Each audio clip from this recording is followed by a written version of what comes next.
Alright guys, my name is the Metagoblin and today I'm going to be giving you my top 5 predictions for The Elder Scrolls 6.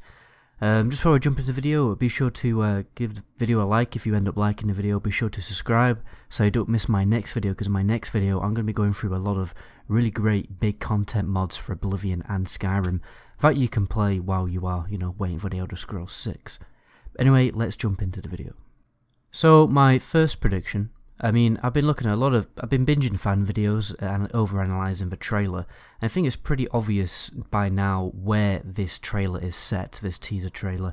It's probably very much guaranteed that this is overlooking the Iliac Bay, and it's in this kind of location where it's just basically drifting alongside the coast. And I thought that's quite interesting.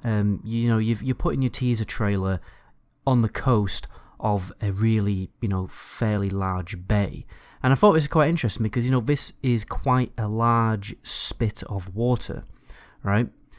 And I can't see, the developers not doing anything if they're going to set the game on either side of this big spit of water. Some people are thinking, it's going to be in Hammerfell. But I reckon, it isn't just a coincidence that they've set this little teaser trailer where it is. Because I'm thinking maybe that the game will have a little bit of a pirate theme. Because you've got that big spit of water, then it's possible then that, there's going to be a little bit of a pirate feeling to the game. At the end of the day, Hammerfell is a pirate-themed location. You do immediately associate, the Hammerfell, the Redguards, as pirates. Because in the game, Redguard, you basically do play as a pirate. And guys, you got to think of unique selling points. Like the Elder Scrolls 6, there's been 6 installments of this franchise. Each time a new one comes out, you can't just release the same thing, right? The games are fairly similar, but there has to be a unique selling point, something that really sets it apart from the previous game. What really set Skyrim apart was dragons, the ability to go and kill dragons, absorb their power, and even ride them, eventually later in the DLC. So you got to think a unique selling point for The Elder Scrolls 6 could be the ability to be on a pirate ship, right? Maybe this is just like me getting a little bit ahead of myself, because I've been waiting for a pirate RPG for literally 14 years. The last one that came out, the last proper one really that came out was the Pirates of the Caribbean game, which came out years ago, and interestingly Bethesda did actually publish that game. With Fallout 4 we're seeing a lot of, because of the settlement thing, there's a little bit of a cross between RPG and simulation game, right, in Fallout 4, and it'll be interesting to see that pop up again. It would be a very good unique selling point, being able to control your own pirate ship. If you look at the Pirates of the Caribbean game, you basically had your own pirate ship, you had your own crew to maintain, and you went out and, boarded boats, stole merchant ships. And if you wanted, you could just rage war with the entire world. It was a pretty dope game. It's very interesting. I'm not saying that it's going to go far. It probably won't go far with the pirate thing, but I could definitely see a little bit of a pirate theme going. Just possibly the ability to have your own pirate ship. That would be pretty dope. But let's move on to point 2. I think another very unique selling point would be a new race. Now, it's pretty hard to, because pretty much all the playable races imaginable are already playable in the game, but we got to think we've had the exact same races for 6 games in a row. There hasn't really been much change there. We've been introduced to extinct races randomly at points in the lore. In Morrowind you come across I sounded like Jonathan Ross then, Jesus Christ, having a lisp and all that. You come across a Dwemer, a dwarf, and in Skyrim you come across a snow elf. So we have been introduced to the other races that are in the game, and the dwarves are interesting. We've seen the dwarves in the game a lot, but we've seen what they've left behind, but we've always never really seen them properly, apart from that brief moment in Morrowind. And it's just it's really interesting, isn't it, that the dwarves exist in the world of Tamriel in the Elder Scrolls lore. We see what they've left behind, but we never see them. We just see little remnants of it. It's quite interesting. I've always thought, going back to when I first started playing Oblivion, I thought dwarven armor. What the hell is that? Dwarven armor? Where are the dwarves in this game? It's always been something that really kind of interested me. And what if the Elder Scrolls 6, if we just announced dwarves as a playable race, or at least maybe living dwarves. I mean, it's pretty... I mean, the only way that they could really do it is by going back in time. I think the lore really wants to move forward with each game, so it's very unlikely that we'll see dwarves. But, you know, the dwarves did exist. They did exist. Probably not in Hammerfell, though, so that makes it even more unlikely, unfortunately. But even, you know, it doesn't necessarily have to be the presence of dwarves. It's a new playable race. There are other races. There's this one, I can't remember the name of it, but it's like a fox-like race. There are other beast races that aren't playable in the game yet. Basically, races that are similar to the Argonian and the Khajiit. And there's one that's like basically like a Khajiit, but it's like a fox. Can't remember the name of it. I'll put it like on the screen somewhere. But yeah, I mean, there are other races out there. But the thing is, they could introduce something completely new out of nowhere if they decided to. I mean, they could take the lore on a crazy tangent.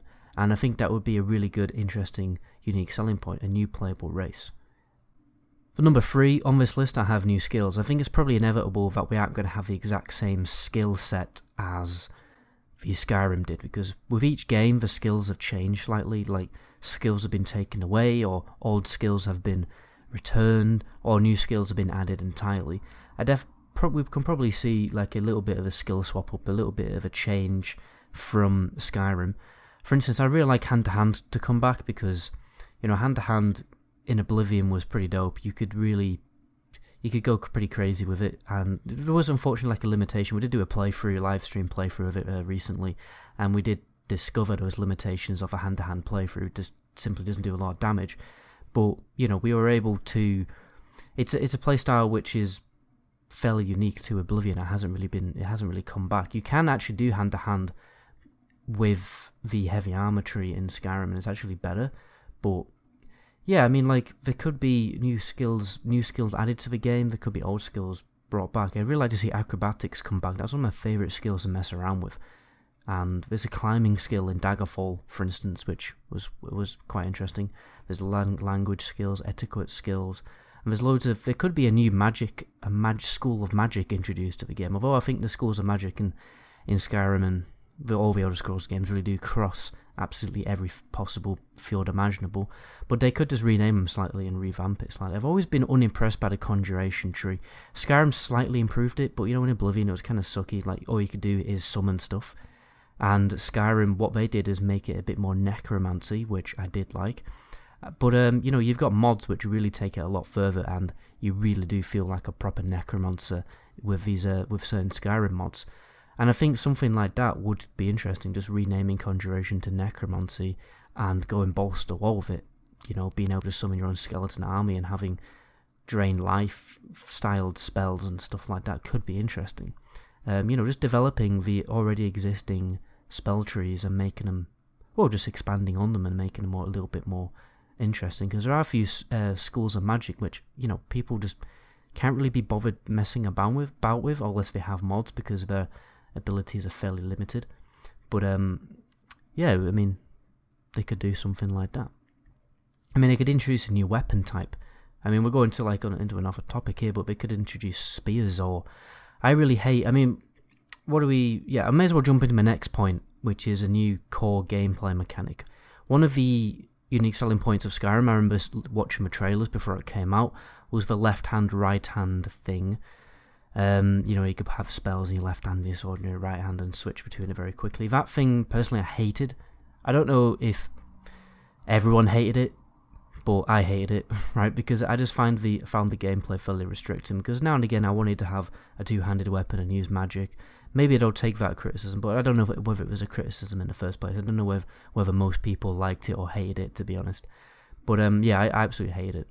I mean, they might bring the same thing back, the right hand left thing back, but I personally would prefer the magic ability on a separate function key. So, you know, in Oblivion you press a different button to cast your magic, and regardless of whether you're using a two-handed weapon, a staff in your hand, or a sword and a shield, you'll be able to cast magic no matter what. And I preferred that style of gameplay because you could really crossbreed loads of different combinations of skills, but you were slightly limited with doing that with the left hand right hand mechanic in Skyrim, and I want to see that just removed entirely. I didn't really like it, and I didn't like the one-handed to be honest, I did prefer the one-handed, two-handed segregation between the skills. I preferred that to the blunt and blade Oblivion, because I didn't really like that.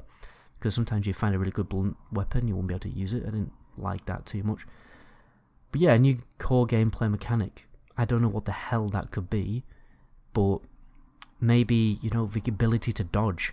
Maybe they could make the combat a little bit more like The Witcher 3. They probably wouldn't take it on board massively and turn it into a Dark Souls game. You know, I don't think they'd do it that much, but the ability to dodge could be interesting. Just another core gameplay mechanic like that, something to make the combat a little bit more exciting, a little bit more innovative and fast-paced. Because the combat in Skyrim, it's like, it's a bit dated, honestly. Like the most games that come out now, even, you know, most RPGs, they have fairly realistic and just fast-paced combat. In Witcher 3 has the best combat of any RPG ever. They might take a scent from that game and make a more fast-paced, exciting combat system like The Witcher 3, which would be quite interesting to see. I don't think they'd do it entirely because they want to capture that feeling still of what all Elder Scrolls games have had, because obviously it's meant to be an RPG game, and that's one of the things that Bethesda have admitted that they made a mistake on when they released Fallout 4, is that they took away too much RPG elements of the game. You know, in Morrowind it was pretty much 70% RPG, right? So it all depended. It wasn't even a function to block. You couldn't just block. At least I don't think so. Like the block chance was based on your block skill, so you couldn't actively block. So the boundary between action and RPG, that boundary that is what's probably going to be different from Skyrim. Is going to be different for Oblivion. Hopefully it won't be more action and go down the Fallout 4 route where there's too much action. The combat is too action based. You want it to be a good balance between, I want my skills to benefit me in this combat situation, but I also want there to be a little bit of active, like my active skill as a player to, take a role in that combat situation. So you want there to be a good balance, wherever you just don't want a shooter game. You know what I mean? That's what you don't want, right? Which brings me on to, I've just reminded myself of another prediction that I came up with the other day. I may as well make this 6 points. Let's make it a bonus one, because I've just randomly reminded myself of this one. Like, what I want you to think of is Fable, right? There's a very big difference between Fable 1 and Fable 2, and that very big difference is the drift, the time change, and the movement in technology and setting. So you have Fable 1, it has a very typical medieval setting. I mean, it's even called, like, the land you are running around in is even called Albion, which is what England used to be called. And then it moves forward into the Industrial Revolution, and that's quite interesting. I'm not suggesting that the Elder Scrolls 6 would move into like a massive period change into the Industrial Revolution. I can't really see that happening. Honestly, I would actually quite like to see that, though. At some point in the future, I would actually like to see the Elder Scrolls game in a more industrial kind of Renaissance period. That could be quite interesting. But what I'm suggesting really is there could be possibly a slight move in technology. Right, not a massive move to like Industrial Revolution level, but a slight move in technology.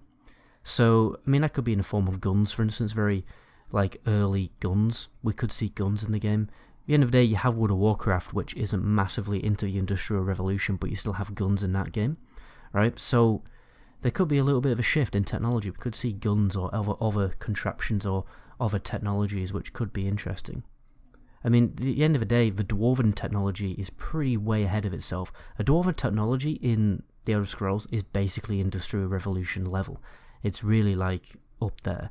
You've got like a Dwarven airship in the Redguard game, like a flying ship, and that's how far Dwarven technology has gone. It'd be interesting to see if the Elder Scrolls 6 moves on with technology. But anyway, the last thing I wanted to talk about was more weapon and armor customization, because obviously we see that in Fallout 4. It would be interesting if we could see that pop up again in the Elder Scrolls 6. So I haven't really messed around with Fallout 4 that much, because I've only started, I just keep getting bored of it, if I'm going to be honest with you guys. But obviously there's a lot of customization. You can put like all these different attachments to your weapons and to your armor. It would be interesting if there's more customization, even if it's just a cosmetic customization of your armor. I'd really like to see like the ability to customize the colors of your armor, or maybe put symbols on it, you know, just kind of cool things like that. More armor and weapon customization would be a very welcome feature to the game. And obviously the crafting systems were a pretty good part of Skyrim, so definitely see something like that coming back and being expanded on. But anyway, I'm going to end the video there. You know, I ranted on long enough. I've been talking for 9.5 minutes straight without a pause right there. That's quite an achievement. I mean, when I started YouTube, I could barely talk for like 30 seconds straight without going like every 2 seconds. So anyway, I'm going to end the video there. Be sure to subscribe to my channel and all that. On the screen right now, you're probably going to see very similar videos to this one. There's also a video link in the description, which will probably send you to a big playlist of videos where you can probably have a little rummage through and try and find well, whatever video you want to watch, which is similar to this video. So anyway, my name is the Meta Goblin. Until my next video, ciao.